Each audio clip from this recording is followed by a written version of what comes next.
Welcome to my first blog. आजको blog चाहिँ start हुन्छ यहाँ घरबाटै। अहिले चाहिँ त्यहाँ माथि आलु बोखटा खान जान लाग्यो हैन। ल जामै यहाँ अलिकति मात्र माथि हो, त्यहाँ रुख छ हैन, पाकिरहेको होला, खाना जामै। यहाँ सबै मकैहरू लगाइसकेका छौँ हामीले चाहिँ। तपाईले चाहिँ लगाउनु भयो कि नै कमेन्टमा भनिदिनु होला। ल अब चाहिँ लागौँ आलु बोखडाको रुखतिर। यहाँ त चुकको पनि रुख रहेछ त, यहाँ ठ्याक्कै यहाँ आलु बोखडाको रुख पनि छ। अरे चुकको रुख त धेरैवटा रहेछ त। एउटा चुकको रुख यहाँ छ, एउटा यहाँ छ। आलु बोखडाको रुख चाहिँ ल रुख चढामै। बाहिरतिर चाहिँ छन त रहेछ यहाँ, तर यो चाहिँ कुहिएको छ कि क्या, नखा मलाई।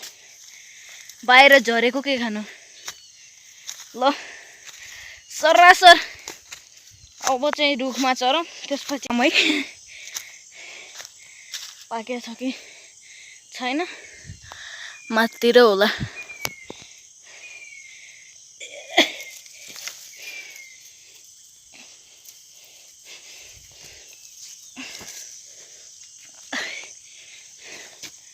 यहाँ त छैन त, ए माथि रहेछ।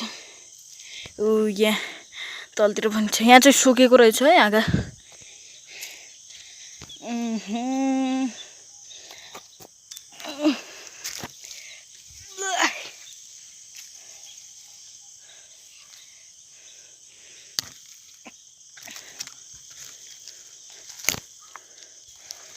ओके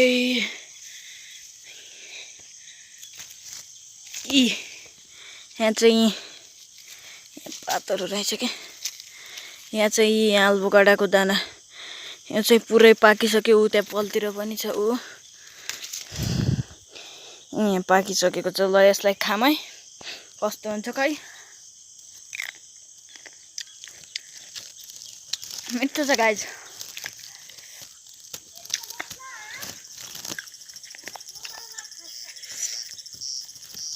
मिठो रहेछ है। अर्को पनि खामै।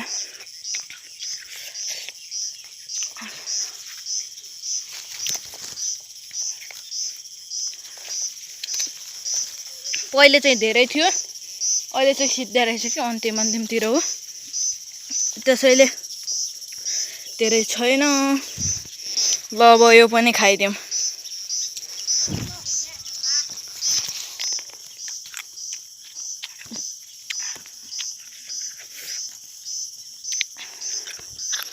माथितिर पनि छ है, त्यहाँ तल पनि छ।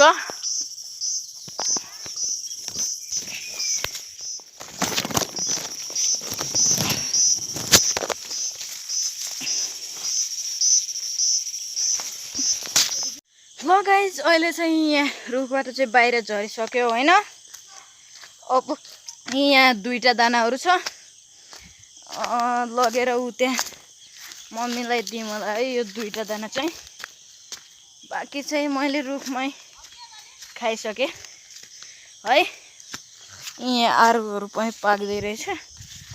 बाँकी यहाँ सुन्तलाको रुख पनि छ। मम्मी चाहिँ यहाँ हुनुहुन्छ देउमै।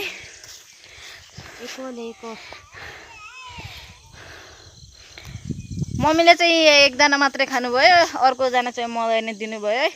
यो पनि खाम नै।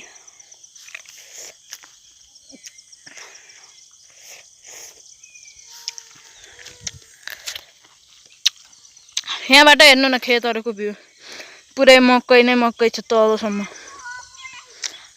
यहाँ चारैतिर मकै नै मकै, माथितिर हरियाली हेर्नु डाँडा सबै। यहाँ पनि मकै छ, यहाँ माथितिर सबै मकै छ, उता पनि।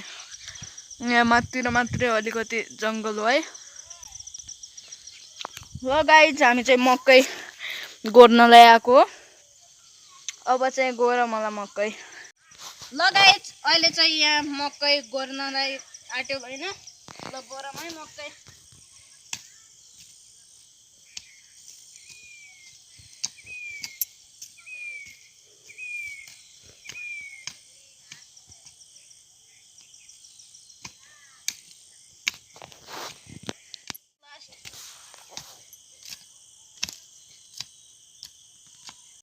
ल गाइज अहिले चाहिँ यहाँ मकै सकै पुरै यहाँदेखि पुरै माथितिर पनि सबै गोडिसक्यो पुरै साँझको बेला पनि हुन लाग्यो घामसाम छैन ल गाइज आजको भ्लग चाहिँ यही इन्ड हुन्छ टाटा बाई बाई